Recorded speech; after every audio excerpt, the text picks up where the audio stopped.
Ayan, magandang hapon sa inyong lahat mga buti. Grabe yung ulan dito sa amin. Tapos pa brown out pa eh. Buti bumalik na yung kuryente.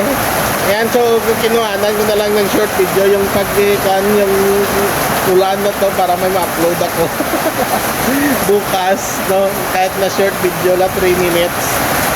Tapos yung makakakaan nyo madinig nyo dyan yung kulog at makita nyo yung hindi ko nabuhakan yung kidlat pero kaan lang yun, nagliwanag lang kunti. Grabe, lakas ng ulan dito sa amin. Pero kaninang umaga nakalabas pa ako, nakapunta pa ako doon sa gilid ng sa bypass road, pero hindi pa na-edit. Ito muna yung edit ko.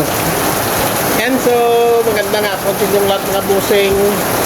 May pasensyahan nyo na pa brown out dito sa amin. Hindi ko masyadong nawawala yung kuryente namin. Okay?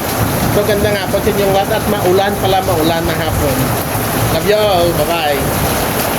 Ito idugtong ko yung ulan.